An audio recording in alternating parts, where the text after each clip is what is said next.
My left leg is dangling outside the window, and my foot is feeling around for the top rung of the collapsible fire escape ladder that I just quietly lowered down 2 stories. I'm 17 years old. It is 11:30 at night, and I am breaking my parents' rules for the first time.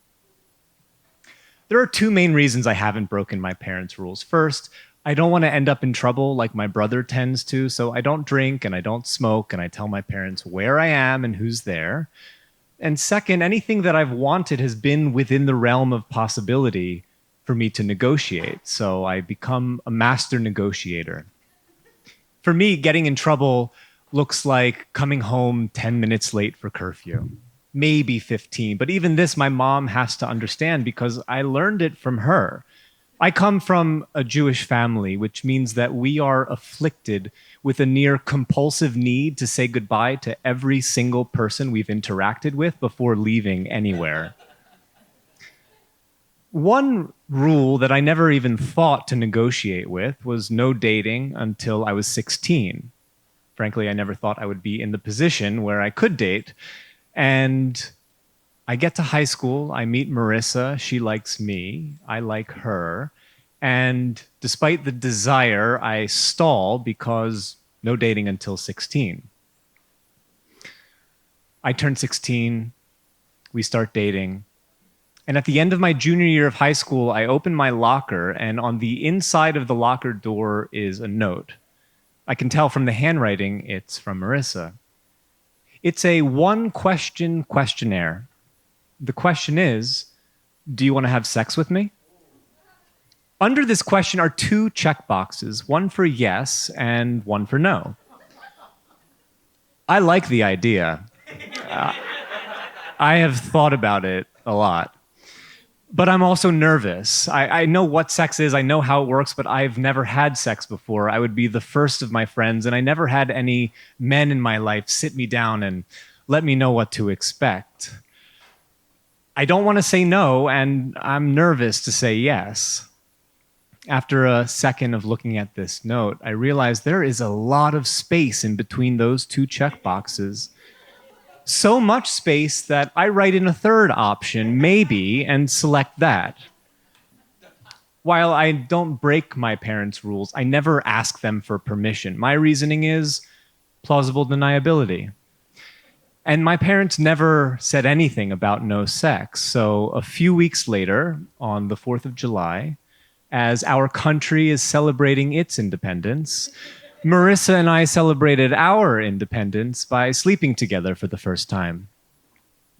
That afternoon, my feelings around sex change. They change from nervousness to unbridled enthusiasm. An enthusiasm so strong that I am now looking at my bedroom from outside the window as I am standing with 2 feet on the top rung of the fire escape ladder I have just lowered. Because a few miles away, Marissa's parents are gone for the evening, and this is an opportunity I am not willing to let go to waste. The reason I'm sneaking out is there is no amount of negotiation that I could engage in that would result in my parents being okay with my plans for tonight. Before sneaking out, though, I let my brother know where I'm going. This feels like the responsible thing. If tonight the house burns down, I want someone to know where I am. I tell my brother, and he says, "Don't worry, I've snuck out before, and I won't lock the door behind you." I tell him, "Feel free to lock the door, I'm going out the window."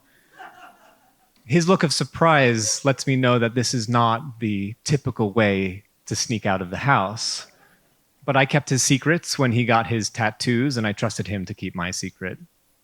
On the ladder, I take my first step down, and immediately every rung of the ladder smashes against the siding of the house, and my body tenses and freezes.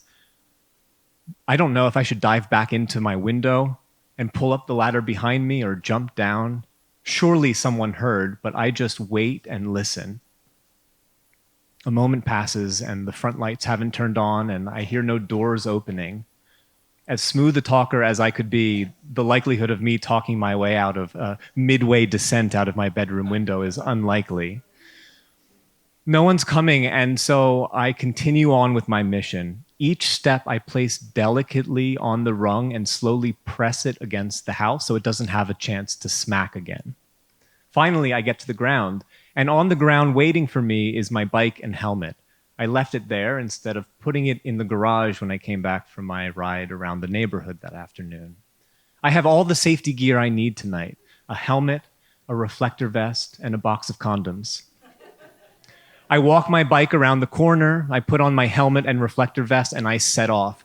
I have biked these streets for 10 years, and never have I felt such a thrill. My stomach has butterflies. I feel electricity going through my veins. I am so excited to be free in this way. I get to the one road that is major enough to deserve double yellow lines, and even though I can see half a mile in each direction and there are no cars on the road, I decide to walk my bike across just to be safe. I get to the other side and the sidewalk, and from there it sidewalks all the way to Marissa's. 2 houses before I get to her house, I stop. I stop to take off my reflector vest. I feel so cool to be sneaking out of my house to have sex. I have never felt so cool before. But if I ride up to her house in bright neon orange, I think that will compromise whatever bad boy vibes I might have going for me. And I am not willing to betray my look in that way. That night, I realized that defying rules does not mean being irresponsible. And I can trust myself to pick which rules to break and how I break them. Thank you.